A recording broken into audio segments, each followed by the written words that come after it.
Assalamualaikum warahmatullahi wabarakatuh. Semoga Allah senantiasa merahmati kita semuanya. Masih bersama dengan saya, Nyi Kliwon di 5 Menit Merinding. Langsung saja, ini dia ceritanya.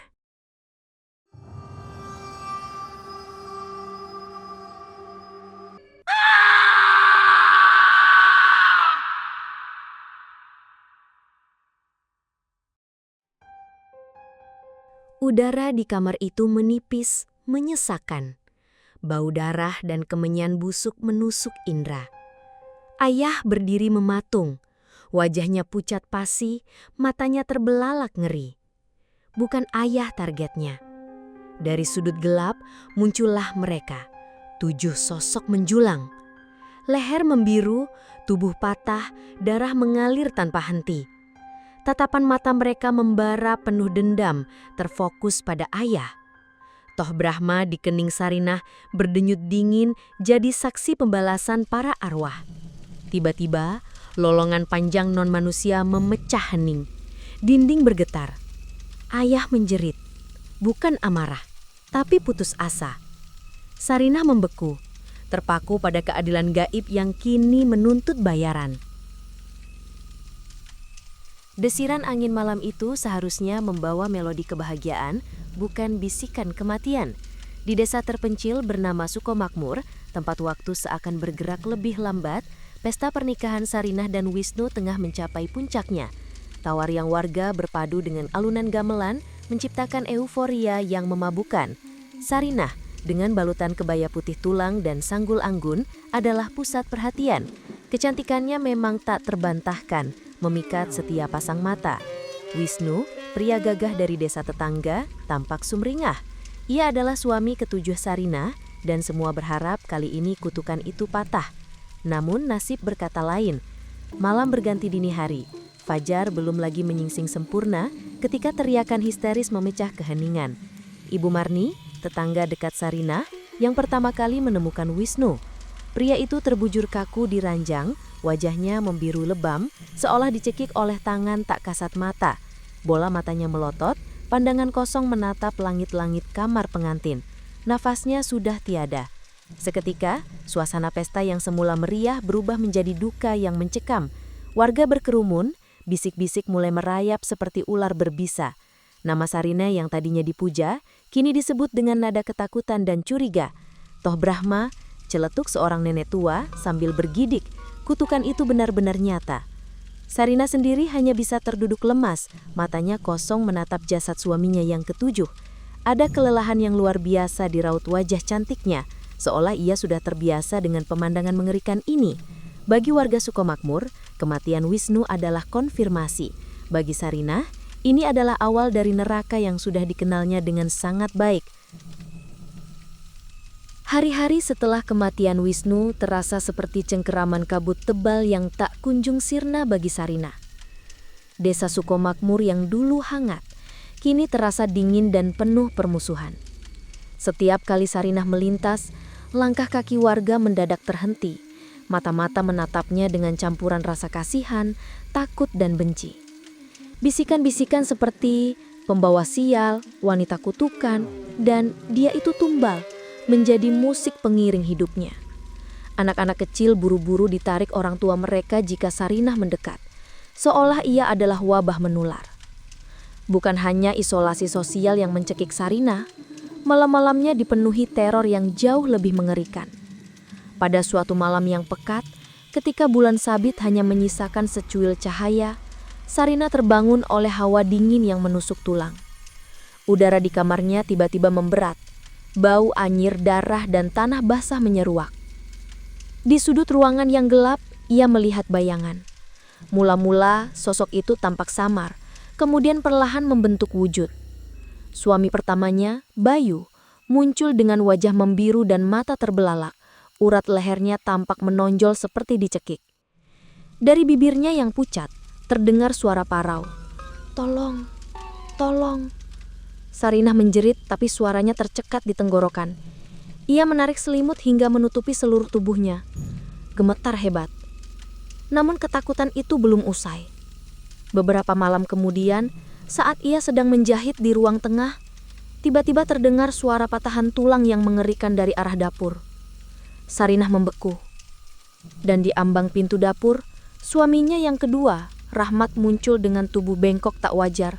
Tulang-tulang mencuat dari kulitnya yang robek. Matanya yang gelap menatap Sarinah dengan keputusasaan yang mendalam, seolah ingin menyampaikan sesuatu. Ia mencoba merangkak maju, tapi tubuhnya yang hancur tak mampu bergerak. Teror itu terus berlanjut.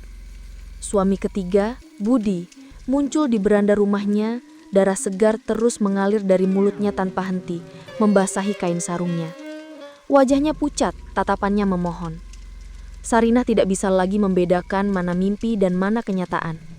Roh-roh itu seolah-olah mengikatnya, mengikutinya kemanapun ia pergi, memohon pertolongan yang tidak ia mengerti. Bau busuk, suara lirih dan tatapan kosong mereka menjadi bagian tak terpisahkan dari hidup Sarinah.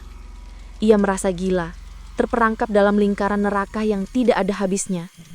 Masyarakat menjauhinya dan arwah-arwah itu tak pernah membiarkannya sendiri. Teror dari para arwah suaminya semakin intens. Bukan hanya menampakkan diri, tetapi juga meninggalkan jejak-jejak aneh. Pada suatu sore yang mendung, ketika Sarinah sedang menyapu halaman, tiba-tiba sehelai kain batik milik almarhum Budi, suami ketiganya, terjatuh dari atas genting. Kain itu tampak bersih, namun di bagian sudutnya terdapat noda darah kering yang membentuk pola aneh, menyerupai sepasar mata. Sarinah merinding. Ia yakin ini bukan kebetulan. Malam harinya, ia bermimpi aneh. Ia melihat Rahmat, suami keduanya, yang tubuhnya hancur, tiba-tiba menunjuk ke arah sumur tua di belakang rumahnya. Di dasar sumur, samar-samar terlihat sebuah bungkusan kain hitam. Keesokan harinya, Sarinah mendatangi sumur itu. Rasa takutnya bercampur dengan dorongan aneh, seolah ada kekuatan tak terlihat yang menuntunnya. Dengan susah payah, ia mengulurkan bambu panjang. Benar saja, ia berhasil meraih sebuah bungkusan kain hitam yang tampak lusuh dan berbau tanah. Dengan tangan gemetar, Sarinah membuka bungkusan itu. Di dalamnya ada sehelai rambut, kuku-kuku yang menghitam, dan sebuah azimat kecil berbentuk kepala ular. Seketika, Sarinah merasakan hawa dingin yang luar biasa. Ia menyadari, ini semua bukan sekadar teror, melainkan petunjuk. Arwah-arwah itu tidak ingin menakutinya. Mereka ingin menunjukkan sesuatu. Dalam kebingungan yang memuncak, Sarinah memutuskan untuk menemui Mbah Darmo, seorang tetua desa yang dikenal bijaksana dan sering dimintai nasihat spiritual. Mbah Darmo seorang pria sepuh dengan rambut memutih dan sorot mata tajam menyambut Sarinah dengan tatapan penuh iba. Sarinah menceritakan semua teror yang dialaminya tentang arwah suami-suaminya dan bungkusan di sumur. Mbah Darmo mendengarkan dengan saksama, sesekali mengangguk-ngangguk. Setelah Sarinah selesai, Mbah Darmo menghela napas panjang. "Sarinah," katanya pelan, "toh Brahma di keningmu itu bukan kutukan biasa. Itu adalah segel yang mengikatmu pada sesuatu yang gelap." Mbah Darmo menjelaskan bahwa arwah-arwah itu mencoba memberitahu bahwa kematian mereka bukanlah kecelakaan. Ada campur tangan gaib, sesuatu yang disengaja. Namun, Mbah Darmo sendiri tidak berani menerka lebih jauh. Ia hanya menyarankan Sarinah untuk lebih peka terhadap setiap petunjuk yang diberikan arwah-arwah itu. Dan berhati-hati, karena ia berada dalam bahaya yang jauh lebih besar dari sekadar dicemooh warga. Sarinah pulang dengan pikiran berkecamuk. Petunjuk dari arwah dan nasihat Mbah Darmo semakin menguatkan dugaannya ada rahasia kelam di balik semua kematian ini. Setelah pertemuan dengan Mbah Darmo, Sarinah mulai melihat segala sesuatu dengan mata yang berbeda. Ia memperhatikan setiap gelagat aneh, setiap bisikan, dan setiap objek tak lazim. Ia teringat akan kebiasaan aneh ayahnya, Pak Jaya. Ayahnya adalah sosok yang karismatik, tapi juga misterius. Ia sering menghilang berhari-hari ke hutan, pulang dengan membawa ramuan-ramuan aneh, dan selalu mengunci rapat kamar kecil di belakang rumahnya. Sarinah ingat, setiap kali ia menikah, ayahnya selalu meminta untuk memberkati kamar pengantin di malam pertama dengan alasan agar pernikahan langgeng. Awalnya Sarinah tidak pernah curiga karena Pak Jaya adalah sosok ayah yang dihormati di desa, meski ia selalu menolak untuk ikut ibadah di masjid. Suatu malam, Sarinah kembali dihantui oleh arwah Wisnu. Kali ini, Wisnu tidak hanya menampakkan diri, tetapi juga menunjuk ke arah kamar kecil di belakang rumah ayahnya. Dari mulutnya, terdengar suara lirih. "Ayah, ayahmu." Sarinah terkesiap.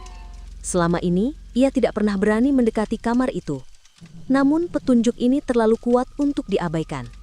Dengan jantung berdebar kencang, Sarinah menunggu hingga ayahnya terlelap. Tepat tengah malam, ia menyelinap keluar kamar, membawa senter kecil.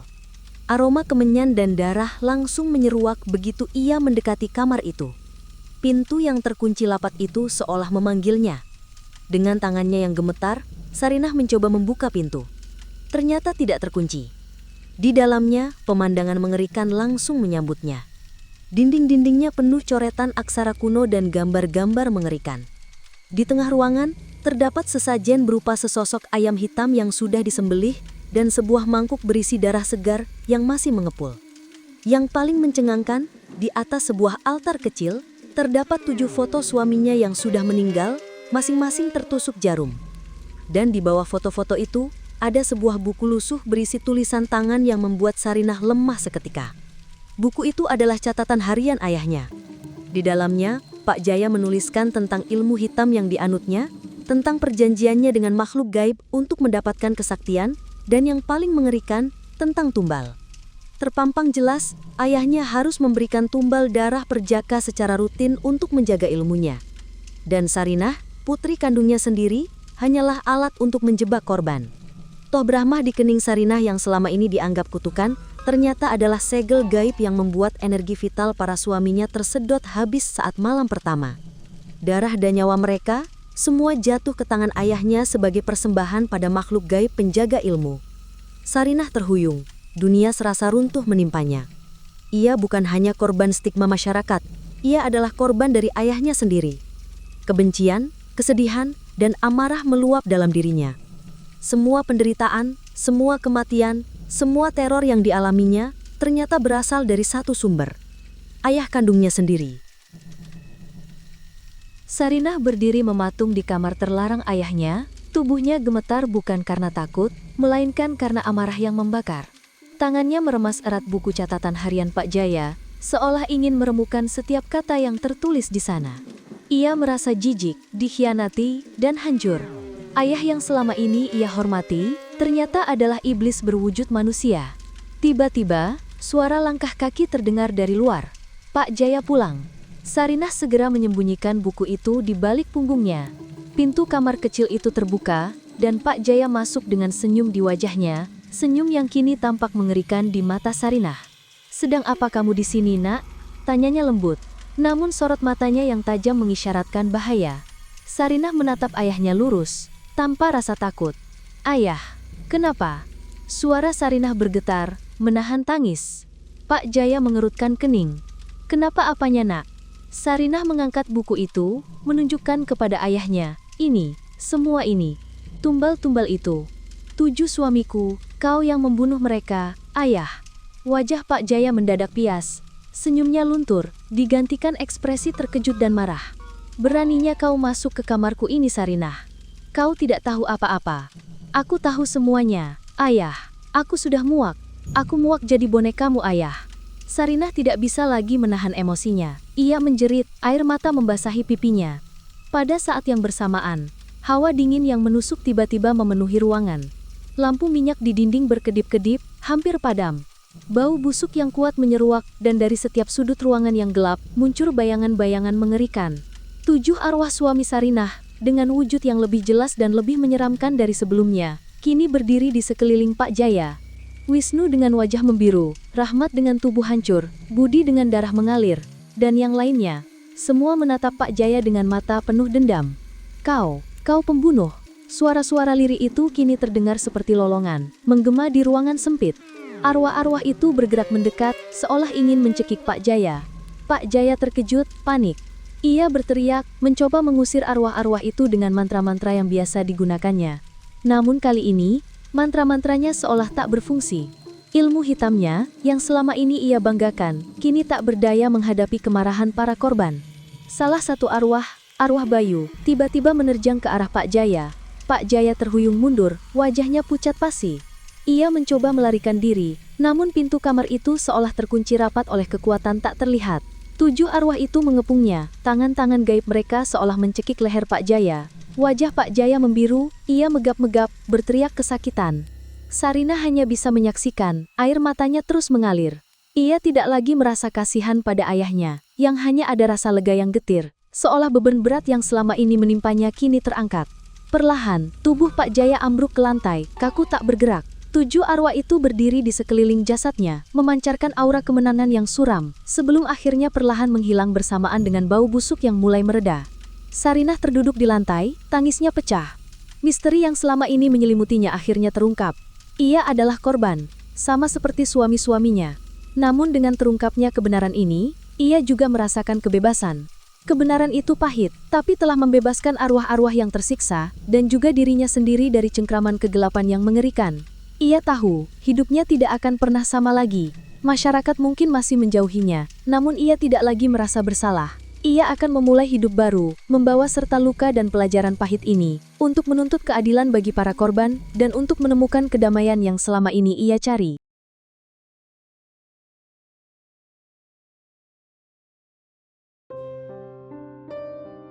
Bersama saya, Nyi Kliwon. Sampai jumpa di episode Mencekam selanjutnya.